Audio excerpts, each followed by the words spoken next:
Hi, everybody. Welcome to another edition of the Sunday Drive. The Sunday Drive is sponsored by Midtown Mattress in downtown Lindsay. And you know what? They are so much more than a mattress store.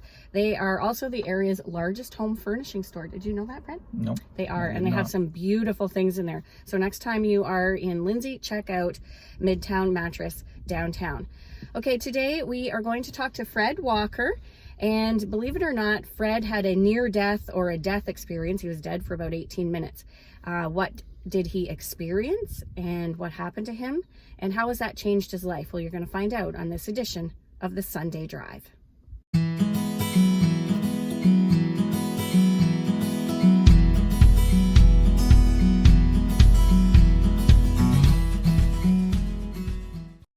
Okay, we are back and we have Fred Walker here with us, and Fred had a near-death experience. He likes to call it a death experience, and I think that's really what it is, right? Yeah. Tell me what happened to you. It was back in 2005.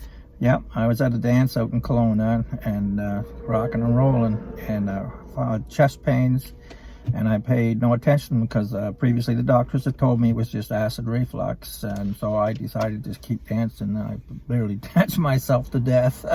I guess if you got to go, that's a good way to go. But yeah. One of the fortunately there was two doctors at the dance, and one of them came running. Apparently, they said that all I could see was his suit coat flying through the air like Superman, because he saw that I hit the floor, and he started breathing for me. And he played bagpipes, I found out afterwards, so he had real good lungs. Another doctor who was there ended up straddling and damaged a couple of my ribs trying to keep the heart moving. wow. And they had to persevere for about 18 minutes apparently before emergency got there, and they could defib me twice to get me to come back. But yeah, it was kind of a weird feeling, of course, and I felt like what happened to me, I felt like I had kind of done a backward dive and threw my arms up in the air and went out with my head, like I said, I was throwing myself back into a swimming pool. And apparently it was the exact opposite. One of the ladies told me afterwards in the hospital, she said, I saved your head from hitting the floor because I went down so heavy. But I felt like I was floating upwards, and then when I was up there, I wasn't one of in those situations where I could look down, like a lot of people saying they can, out of your body, and you're looking down at the other people talking and doing things. I didn't see that. I basically was feeling a lot of comfort, and I didn't want to come back. But as I found out afterwards, all the people that were there, they were so concerned, they formed a circle, and they all had different spiritual backgrounds and whatnot, and apparently they were all calling me back as well. So I kind of felt when I did come back, I was so full of love and compassion, I couldn't control it. I really couldn't control it. I was crying most of the time for about 3 days. Wow. So for that 18 minutes, that's all you kind of remember, is that backward flip kind of, and then just feeling calm, feeling good. Yeah, feeling like I was just... it's hard to explain, you said, right? I couldn't really turn around and say that I was at any place. I was kind of like energy, just pure energy. And it was very relaxing, and all your concerns and worries and all things of what we normally are concerned about, they're not there at all.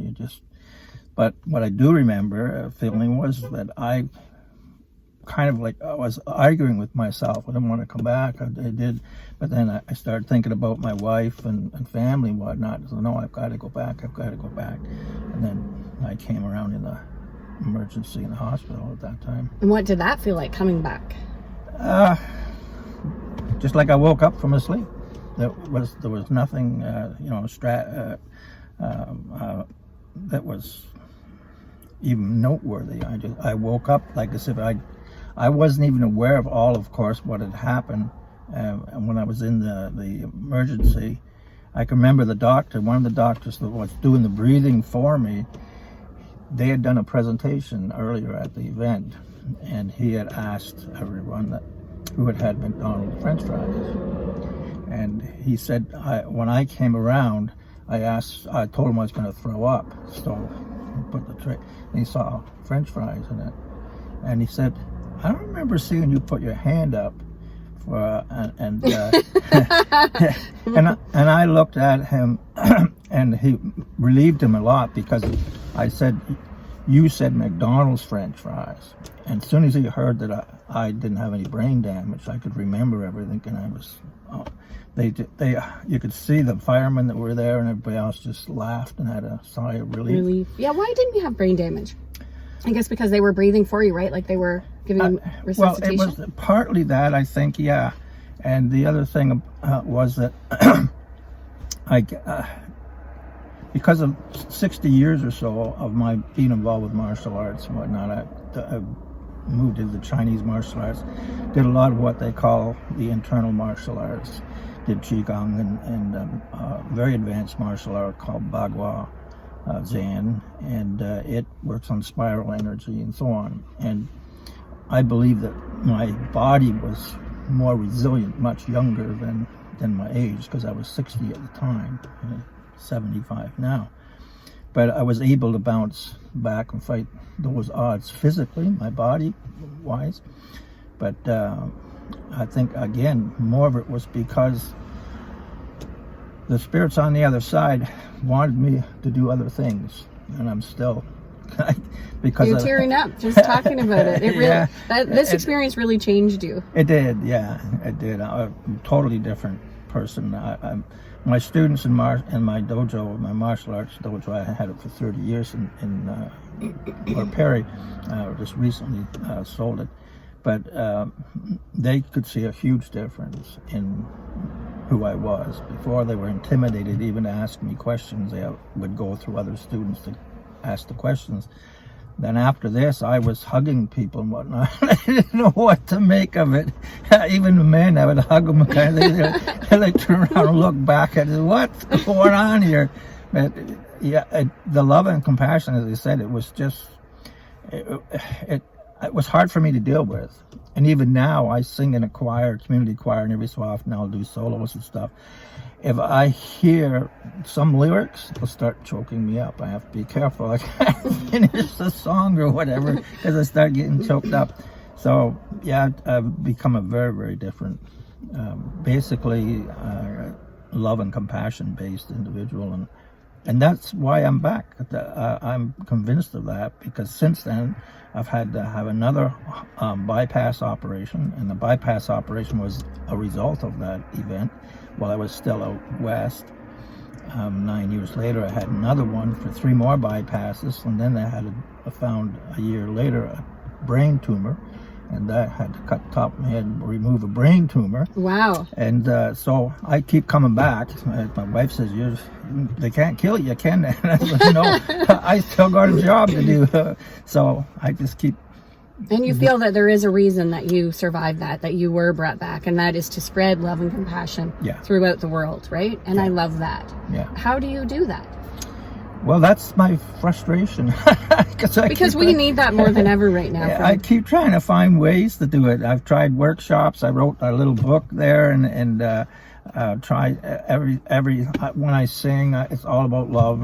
It's every song I choose are ones that are about love, the message, and so on.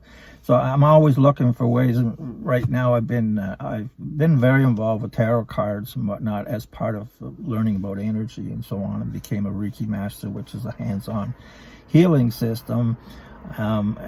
Again, trying to understand energy, because even in Reiki, they talk about love energy when they're in that process. I don't know if you know anything about Reiki or not, but so it's once you start realizing that all of our energy, it's all, and who we are, and our purpose is to understand that unconditional love.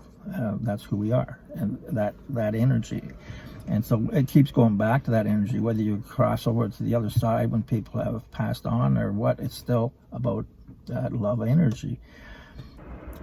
Well, a lot of people think tarot cards, they still look at them as fortune-telling kind of device and so on. And it's not. It's gone long past that. It's about the energy that's involved in the cards and so on.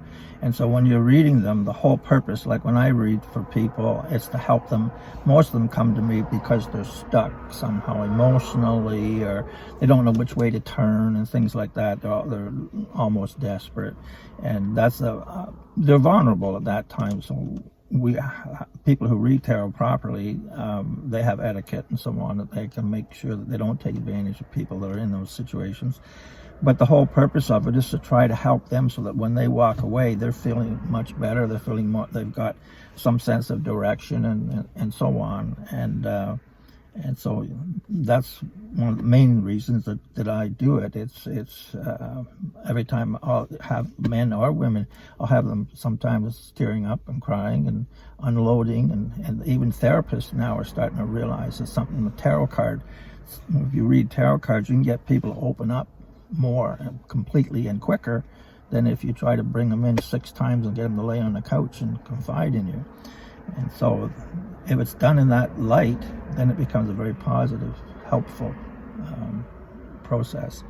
And so that's why I do that. And that's one way that you're trying to spread this love and compassion, right? You do that in Fenland Falls at the laundromat. Yeah, that's something we just started about 2 months ago. So it kind of, I think you'll remember that the Wicked and Whimsy Halloween, oh yeah, I love that event. That started 2 years ago, and when they found out about that, my wife worked at the laundromat, and so she mentioned that I did tarot cards. So long story short, I did some readings and donated all the money to the animals at the time. The second year, which this last time around, it was pretty much the same thing, but that started after it was over. They had a storage room in there that was doing nothing, and that, I guess, conversation started with my wife and the owner, Joanne, and the next thing they asked if I would be willing to read there. So let's talk about your book, Returning to the Garden, The Truth Within. Here it is. Tell me about the book, and you wrote this after your near-death experience, right? Yeah. It was published in 2007. It's a little bit old right now. In fact, I had someone telling me that I would be writing another one this year. But it says The Miracle Man. That's a story by itself that we kind of skimmed over. That's what they started calling me back at the hospital in Kelowna when I went down and was. There were many of the professionals, the doctors, nurses, and whatnot in the hospital were sticking their head in my room saying, "You must have angels on your shoulder," making all these comments, and I didn't know what they were talking about.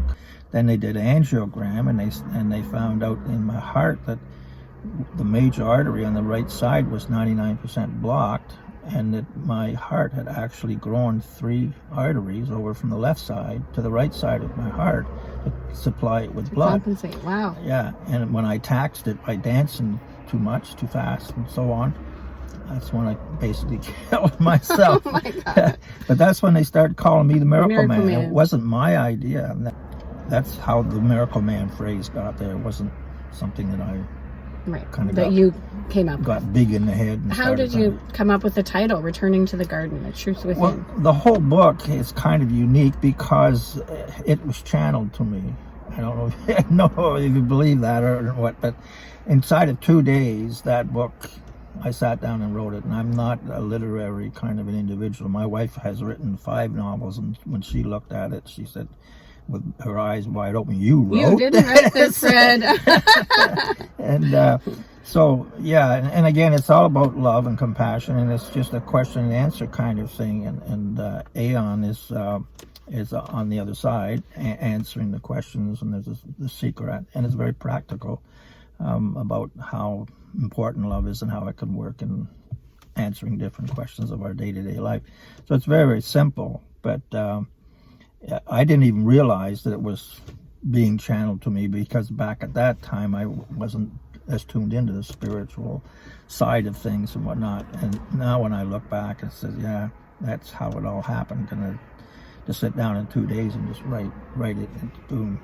And there's a lot of, if it's the kind of thing that's not got a lot of what I call verbal diarrhea, and a lot of a lot of words to get to the point. To get to the point, yeah. It's that's one why we point. get along. I like that. It's one point after the other. Bang, bang. Ask the question, there's the answer. Ask the next question, there's the answer, kind of thing. What is the answer? Like, what if love and compassion is the secret or the answer to everything? How do people adopt that in their everyday life? Well, one of the things that's suggested in there, and I teach how to do it on a couple of pages, the major thing that we all have to start doing and that can really turn the world around is learn to meditate and bring it into the schools and so on, so that we can emphasize more of who we are from inside. We have traditionally over the years downplayed the importance of feelings and intuitions and all that kind of stuff, and went to the left side of our brain, that consciousness of the acquiring and the figuring and the ego-based thinking kind of thing. And we've gone so far that because ego is all fear-based, it's all anything to do with ego or fear is to do with one's ego. Meditating is the only way that we know of, or anybody knows of actually changing that. Mm-hmm. Meditation is about stilling your mind, quietening that monkey mind, not be thinking about anything. It's to try to learn to deactivate the left side of your brain, the one that does all the ego-based thinking, and quiet yourself down and allow the intuitive side of your brain to take the more dominant play in how you think and the decisions that you make and so on. And that happens naturally. Okay, well, thanks very much, Fred, for telling us your story. Very interesting and profound, I think, because I really feel love and compassion is what the world needs right now.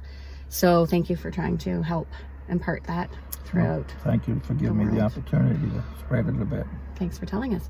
And if anybody wants to book a tarot reading with Fred, they can go into the Laundromat in Fenelon Falls, and you can book right there, and we'll put something along the bottom as well as how you can get a hold of him.